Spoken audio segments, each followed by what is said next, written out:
Hey, hello everyone. I'm City of Las Vegas Communications Director David Riggleman. Thanks so much for joining us for Access City Council.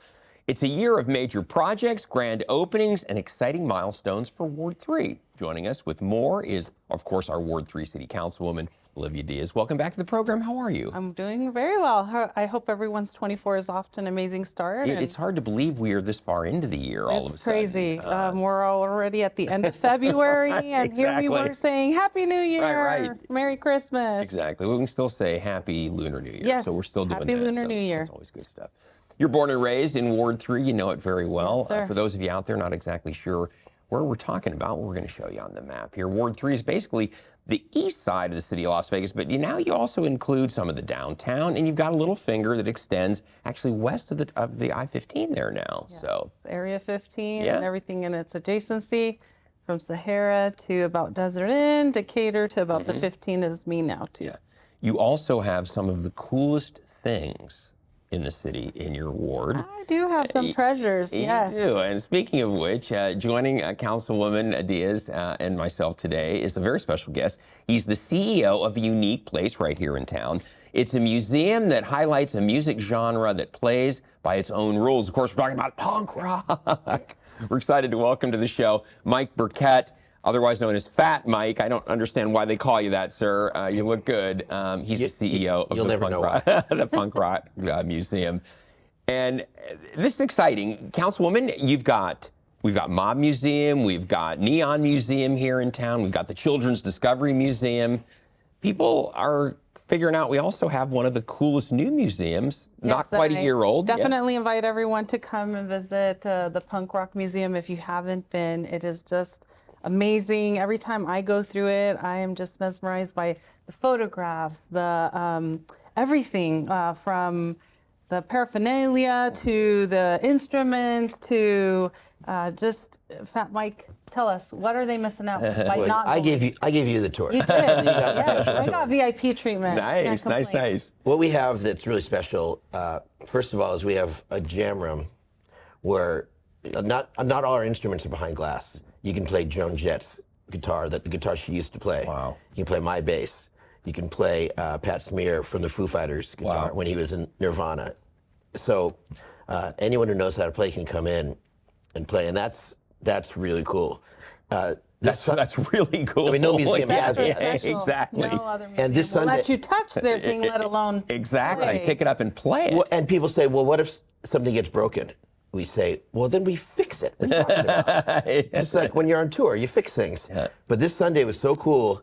There was a girl that looked about 11 years old, and she didn't really know how to play, and she's left-handed, so we gave her Tim from Rancid's guitar. Yeah, backs. Yeah. She barely could play, and one of our guys, Rob Ruckus, he showed her how to play a Ramones song. And this is incredible. CJ Ramone was in the museum. Oh my God. Giving a tour, and he went in and heard her doing that. So he got on bass, and this girl's parents, they were crying. Because I hope they had their phones out at that point. You know, it's like I don't have film of it, but it's one of those moments where, because that's what happens at the museum. There's people from bands there all the time. Wow. Mike, talk about that a little bit. Why punk rock in Las Vegas versus some of the other cities that might be associated with London, Seattle? Why here? Well, I bought this old antique building, right, on Western, and I got it for a really good price. I missed 2-1 or something. It would have been 21 million in New York or London, you know. But it's not. I wanted to move to Vegas. First of all, I've had a house here for a long time. I love Vegas, but the tourism here is so great, and Yeah. you need that. And New York has that, in LA and London. Sure. But Vegas has just as many people coming here. And international Crowd, Yeah. exactly. crowds as well. Yeah, and you know, punk rock bowling comes here every year. And now when we were young, and there's tons of music festivals here. Everyone is bringing their music festival here, so we wanted to bring the museum here. It's a perfect city for it. And I moved here. there you go. We're glad you're here. And Las Ward Vegas 3. resident. Yeah, exactly. I've been here 2 years, and I'm never leaving. You won't, because that's what everybody says. And you've been here your whole life. I've been here. It's going to be a stop on my career path, and I've been here almost 40 years. So there you go. It's a really cool city It's a great when place you to get live. to It's the know greatest city locals. in the world. It is. It is. Mike, when people come to the museum, what can they expect? Well, everyone says, "Wow, I was getting ready for a big disappointment," but everyone's expectations are surpassed. It really was done professionally, and a lot of collectors and bands they gave us all their stuff. So we have That's amazing. things you don't expect. We have Joe Strummer's Last Bag of Weed. Like, how did we get that? It's not just instruments. It's letters. When Dave Grohl from the Foo Fighters was a kid, he wrote a postcard to a punk band when he was 14. We have that postcard, of all these people in bands when they were kids. And, Dave Grohl's book, my wife listened to it, the audio book. It's amazing, and his story about how he started off as just a kid with dreams, and the next thing you know, he joined the punk band Scream. I met him in '88 in Amsterdam. So punk rock is it's such a close network. That's what he was saying. It's family. Yeah, exactly. And so many people knew each other within the industry, and we all know each other. Yeah.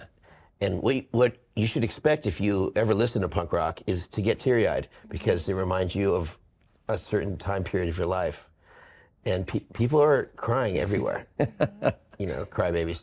It hits home. It hits down memory lane when you're a teen, and you identify with a lot of the lyrics that the punk rock musicians are putting out there. And I think it's a time where our spirits are a little bit free, and we're not constrained, and we're trying to embrace who we're trying to become in this crazy world. And it's kind of all captured there in your museum as you go through. You see all these major punk rock stars, and then but also little people get that bands are unheard of. Locals. And what I really like too is that they have a wall that highlights punk rock here in Las Vegas. Yeah, 2 walls.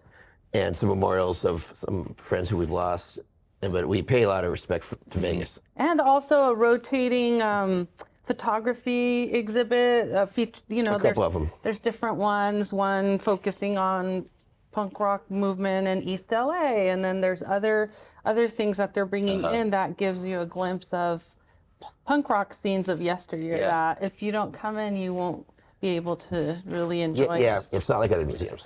What's so cool about punk rock is that anyone can do. You don't need to be able to play an instrument, really. And none of us knew how to play when we started. And that's why kids come up, and you don't have to be good. You just have to have a good time. Tell us about yourself. How did you get involved in this, in the music scene? Give us a little bit about your pick. I've been in NoFX this is our 40th year together. Wow. Same members, and we all just started playing when we were 16. And where did you form up? In LA.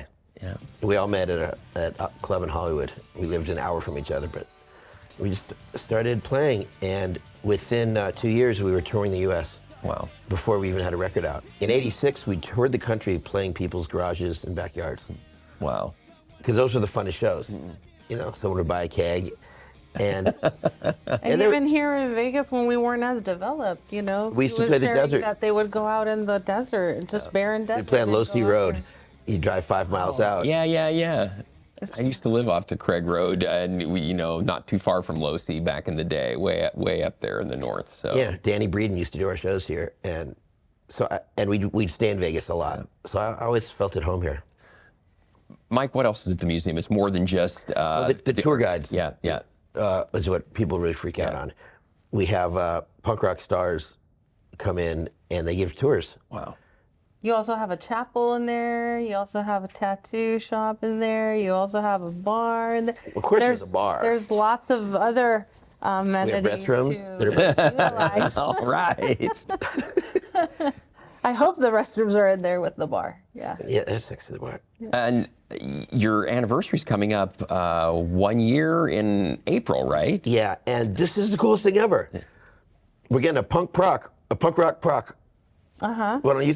Yeah, you're good. Las Vegas Day. Why don't you tell us about it? Yeah, no, but we're just going to be part of the cheerleaders and the community that's going to come out and celebrate your momentous 1 year that you've been around, and we hope will be many more years to celebrate. But you're planning a pretty grandiose first birthday party, aren't you? Can you tell us a little bit about We're having that are bands coming. play and booze and booze. We're setting up, fun for everybody. That's great. That's great. Inside and outside, so there'll It's be outside. activities. Well, now we're a plaza now, so we can have events outside legally. There you are. I like that. Mike, tell everybody where you're located. We're on 1422 Western. We're right next to the strip club, Little Darlings. Appropriately enough. Where else would the Punk Rock Museum Literally. be located? So it's Oakey and Western. Oakey and Western. Okay, very good. And you did ask me about how did the Super Bowl go for us? Yeah. By the way, that was a big weekend. Camera, Yeah, we're asking how are things going. Well, we had 2 big screen TVs, and we showed punk videos. We didn't show the Super Bowl. That's not what's important. There you go. Sports ball. Who cares? What's important is that we made it free for locals. Oh, very cool. So we had 250 locals come in. That's and great. People brought their families, and everyone was just Hung out. so stoked on it. So we're going to do that once a month. I think we're going to do it every first Sunday. All right. It's free for Free locals. for locals. You I heard it love here first. folks. And every last Sunday, it's double price for locals. So come that first Sunday. Come that first Sunday, Make sure you everybody. get the right Sunday. Exactly. Don't get screwed up here. So, Mike, a pleasure having you on the program. Thanks for having me on. Best of luck to the museum and to you, and Councilwoman. Kudos for giving a proc to these guys on their anniversary. That's great. Absolutely. Punk rock proc. Yes, the first punk rock museum ever, and we have it in Ward 3. All right. Yeah. Well, Thanks Mike- for having me. Oh, you're very welcome. Feel underdressed. You're looking good, my friend. good. You're looking good. Well, Councilwoman, still to come, there's a new solar project out at Freedom Park. It's pretty cool. We're going to tell you about it right after this.